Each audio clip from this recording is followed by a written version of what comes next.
Hello everyone, this is Shivangi. Welcome to Shiv classes. Video में discuss करने वाले हैं हम ऑब्जेक्टिव्स ऑफ फिस्कल पॉलिसी, राजकोषीय नीति के उद्देश्य दोनों ही लैंग्वेजेस में डिस्कस करेंगे।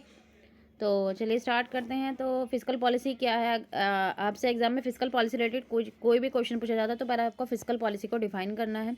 फिस्कल पॉलिसी क्या है तो वो हम डिस्कस कर चुके हैं, उसके टूल्स भी डिस्कस कर चुके हैं। इस वीडियो में हम ऑब्जेक्टिव डिस्कस करेंगे, देन हम डिस्क्रिशनरी फिस्कल पॉलिसी डिस्कस करेंगे। उसको जो है दो वीडियोस में उसे कंप्लीट करेंगे और देन हम non discretionary fiscal policy discuss करेंगे। ठीक है, तो आपका ये जो टॉपिक है पूरा कंप्लीट हो जाएगा, क्योंकि फिस्कल पॉलिसी मॉनेटरी पॉलिसी दोनों ही एग्जाम पॉइंट ऑफ व्यू से इंपॉर्टेंट है। दोनों में से कोई भी पॉलिसी पूछी जा सकती है और दोनों भी पूछी जा सकती है।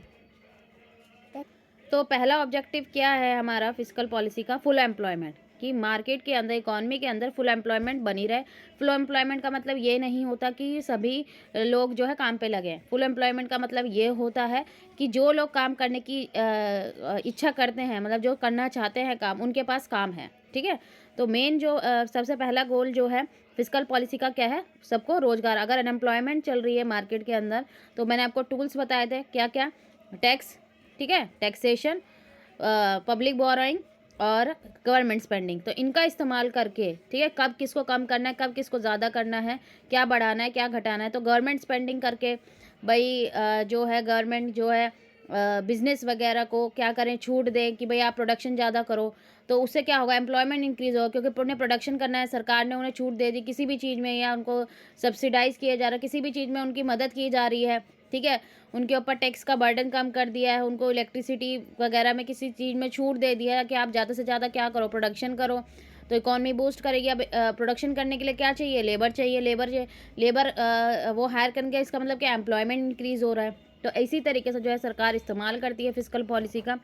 फिर आता है प्राइस स्टेबिलिटी। प्राइस फ्लक्चुएशन जो होते हैं वो इकॉनमी को इफेक्ट करते हैं। इकॉनमी में जितने भी लोग रह रहे हैं, कंज्यूमर है, लेबर है, एम्प्लॉयज़ है, एग्रीकल्चरिस्ट है, सभी को जो है जो भी वर्ग है, जो भी क्लासेस, सभी को जो है प्राइस इफेक्ट करते हैं। प्राइस में फ्लक्चुएशन हो रहा था, इन्फ्लेशन मार्केट के अंदर हो रहा है, तो सरकार फिस्कल पॉलिसी का इस्तेमाल कर सकती है। लोग डिमांड ज़्यादा कर रहे हैं तो टैक्सेशन बढ़ा दिया जाएगा, ताकि लोगों के हाथ में पैसा कम हो। वो सरकार को ज़्यादा टैक्स दे रहे हैं, टैक्स बढ़ गया है तो उनके हाथ में परचेजिंग पावर उनकी कम हो जाएगी, तो इन्फ्लेशन अपने आप कंट्रोल हो जाएगा। ठीक है, फिर आता है एक्सेलरेटिंग इकोनॉमिक डेवलपमेंट। किस में तेज़ी लाना? जो हमारा आर्थिक विकास है उसको तेज बढ़ाना फिस्कल पॉलिसी के इस्तेमाल से। कि गवर्नमेंट स्पेंडिंग अब किसका इस्तेमाल कर रही है सरकार? तो अपने टूल्स का इस्तेमाल करके जो सरकार है आर्थिक विकास को क्या करती है? आर्थिक विकास में तेज़ी लेके आती है। फिर आता है ऑप्टिमम एलोकेशन ऑफ रिसोर्सेज का जो बंटवारा है वो सही तरीके से होना। कि अब जैसे इसमें एग्जांपल दिया गया है कि टैक्स एग्जम्पशन और कंसेशन जो है अट्रैक्ट कर सकती है रिसोर्सेज को। किसके फेवर में? इंडस्ट्री। भाई सरकार क्या कर दे? टैक्स में एग्जम्पशंस दे दे, छूट दे दे, रियायतें, जो भी भाई कंसेशन है वो उनको प्रोवाइड करे। तो इससे और हाई जो टैक्सेशन होगा वो रिसोर्सेज को क्या कर सकती हैं? यहाँ पे रोक सकती है संसाधनों को। भाई वो आगे किसी भी वो बढ़ना चाहते हैं लेकिन टैक्स ज़्यादा हो गया तो वो नहीं बढ़ पाएंगे।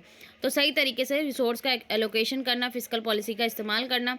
फिर आता है इक्विटेबल डिस्ट्रीब्यूशन ऑफ इनकम और वेल्थ। तो फिस्कल पॉलिसी का इस्तेमाल करके सरकार क्या कर सकती है? इसको लगा दो।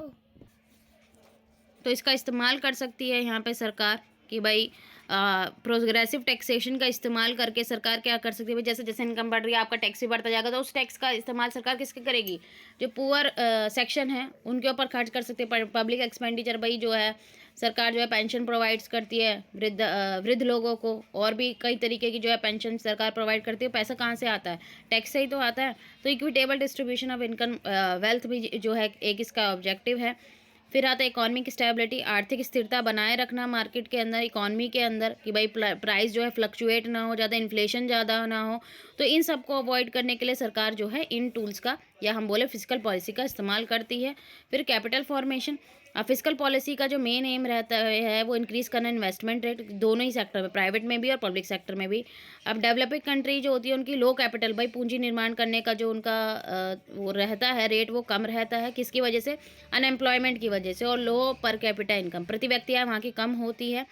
और वो लोग वहाँ किस में फंसे रहते हैं? जो गरीबी चक्र है उसके अंदर फंसे रहते हैं। तो इसको कम करने के लिए जो सरकार है किसका इस्तेमाल करती है? फिस्कल पॉलिसी का इस्तेमाल करती है। फॉरेन इन्वेस्टमेंट को जो है अट्रैक्ट करने के लिए भी भाई, जैसे कस्टम ड्यूटी है उसमें एग्जाम्पशन दीजिए, एक्साइज ड्यूटी है इसमें कंसेशन कर दिया, ताकि लोग ज़्यादा से ज़्यादा हमारे देश में जो इन्वेस्ट करें, फॉरेन इन्वेस्टमेंट करें, हमारे पास फॉरेन रिजर्व भी बढ़ेगा। ठीक है, तो ये थे हमारे 8 ऑब्जेक्टिव किसके, फिजिकल पॉलिसी के। आई होप आपको क्लियर हो गए होंगे। अगर वीडियो अच्छी लगी तो like and share and subscribe my channel. Thank you.